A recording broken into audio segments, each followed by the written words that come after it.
todo cuando sabemos que es un versículo que se usa en algunas ocasiones, sobre todo en algún funeral o en algún despido de alguna persona cuando parte con el Señor, más aún cuando es cristiano, mis hermanos. Esto es lo maravilloso que debemos entender y sobre todo algo asombroso para cada uno de nosotros como cristianos, y es que siempre el motivo de la gran sorpresa que esta bendita doctrina, si podemos decirlo así claramente, reciba, mis hermanos, tan poca atención en algunas congregaciones. Sabemos que por una parte, por una u otra razón, los cristianos parecen tenerle miedo, pero sin embargo, según esta enseñanza, recordemos en Efesios también capítulo número 2 y en otros lugares, ustedes no son cristianos en absoluto a menos que estén unidos a Cristo. Recordemos que es la unión la que nos mantiene en todo momento y la que nos hace cristianos.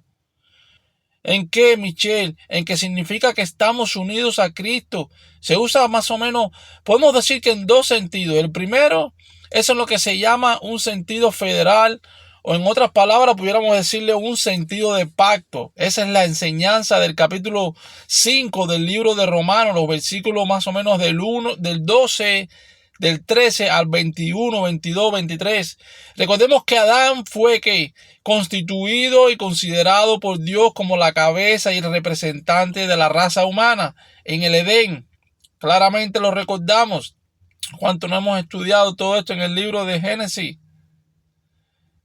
Pero claramente recordemos que esto había sido, sobre todo, representante federal, la cabeza del pacto. Dios hizo un pacto con Adán, hizo un acuerdo con él, hizo ciertas declaraciones y cuanto a lo que haría. Y ahora, mis hermanos, ese es el primer sentido en el que enseña esa doctrina de la unión. Y lo que se dice, por tanto, acerca del Señor Jesucristo es que Él es nuestra cabeza federal, Él es nuestro representante. Adán, nuestro representante, recordemos que Él se rebeló contra Dios. Él pecó, fue castigado, y como castigado, claro, Michelle, tiene consecuencias. Y le siguieron ciertas consecuencias. Pero como Adán era nuestro representante y nuestra cabeza, lo que sucedió a Adán también le sucede al hombre. Toda su posteridad y a nosotros mismos. Este es un aspecto muy importante de este asunto que debemos entender, y sobre todo es algo que esto está en la vida ordinaria y viviendo el embajador. Es como pudiéramos poner un ejemplo. Nuestros países, nuestras naciones tienen embajadores que representan el país y las decisiones que toman esos embajadores.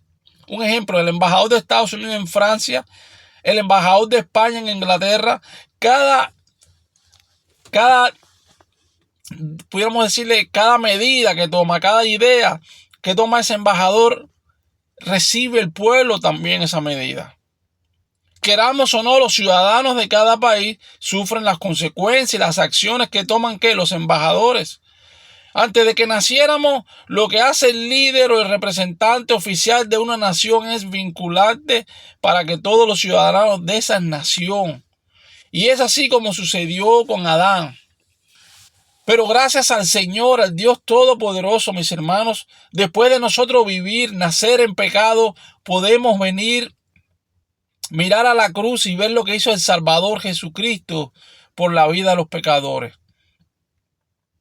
Cuando el ser humano reconoce sus pecados, se arrepiente delante de Dios y reconoce a Jesucristo como su único Salvador, poniendo la fe en Él, mis hermanos, después de esta vida de enfermedades, de tragedias, de situaciones difíciles, tendremos vida eterna. ¿Por qué? Porque estamos juntos en Cristo Jesús.